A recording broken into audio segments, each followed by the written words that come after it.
Hey guys, so today I'm going to be removing the dash out of the car. I'm not going to be showing you how to do this step by step, okay? There's a lot of YouTube videos out there already doing that. But just as a quick rundown, okay, you have some bolts behind these little covers right here on the sides, and there's one up there at the very center of the dash. There's some bolts under there you need to take out. You need to take out, you know, this hood that's on the gauge cluster. You got to pull the speedo cable. You need to obviously take out the tombstone and, you know, unplug the hazard switch. You got to take out the HVAC cables. You need to take down, you know, the little shroud, whatever you want to call this piece here. Undo some of the wiring. You got to drop the steering column. Like I said, there's a couple of YouTube videos. It doesn't seem like it's too bad. So I'm just going to start plugging away at it and see how far I can get. Okay, so I've just started pretty much and I'm already running into problems. So I'm trying to take the tombstone out, okay? Wideband gauge. Innovate, okay? Super nice. It has this connector here. I'm just able to unplug it and pull the gauge out. This fucking glow shift, and I remember dealing with this when I was putting it together. It doesn't have a connector. The wires just come out. There's no way to unplug it. And the wires go through the tombstone and then go into the vent here down under the dash. So I don't know how I'm going to take this out without cutting these wires. So I think I'm just going to cut these wires. However, I'm going to need to come up with some kind of solution when I put this back in, because I don't want to have to cut this out every single time I need to remove it. Alright guys, so I got the dash pretty much fully out. As you can see, it's walking around pretty good. I was talking crap about the previous owner's wiring, so I guess I have to show my own mistake here, to be fair. So this is for my wideband or something. When I wired it, I accidentally looped it up and over this like support here on the dash. So in order to remove this, because now it's just pulling on these wires, I'm gonna just have to cut these connections, which isn't a big deal because I'm planning on rerouting them through the other side of the firewall anyway. But yeah, I'm not perfect either, so. All right guys, so as you can see, the dash is out. It actually wasn't very hard. It only took me about half an hour. So this is kind of what I was talking about in terms of like just crappy shit going on. So like, I don't know what this is. Clearly it's jumpered for some reason. I don't know what this connector is. It has exposed wires and is just wrapped in tape on every wire. So that's pretty cool. Like, how does that even happen? You know, there's the one over here. So I'm just going to go ahead and just redo all of these connections. Luckily, like, it seems like the wires are like taped to the right ones. It's just like, dude, this is terrible.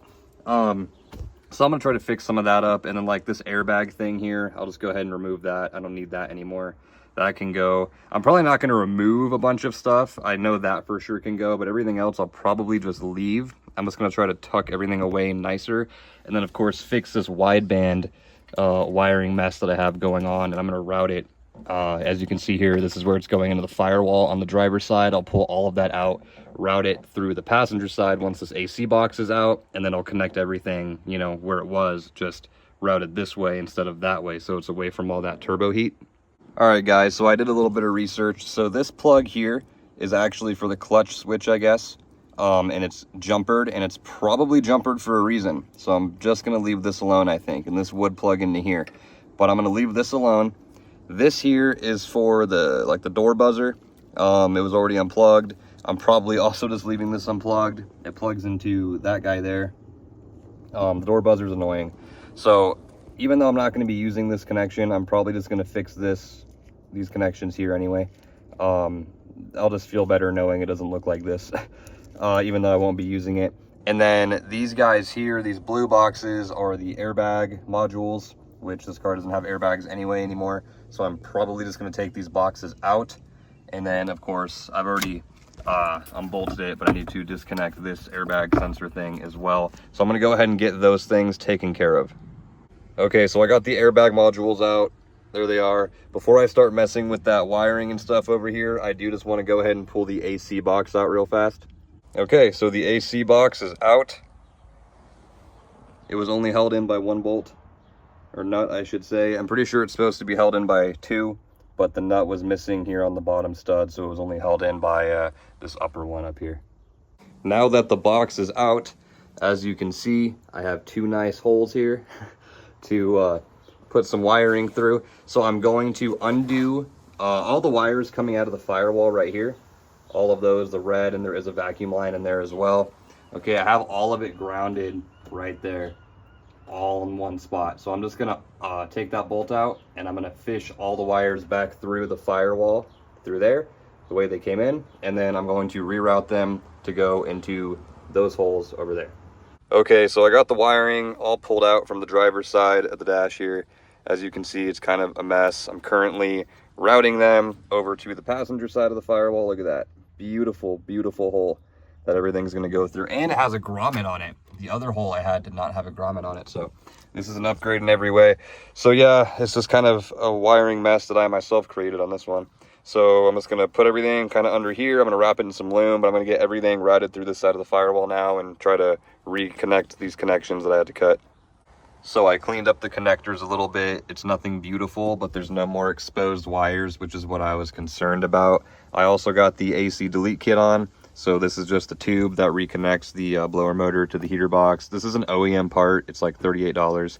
And then it's also cool because it's pretty small and you can get access behind it. Really easy to mess with the wiring. If I need to mess with that in the future, it won't be a hassle.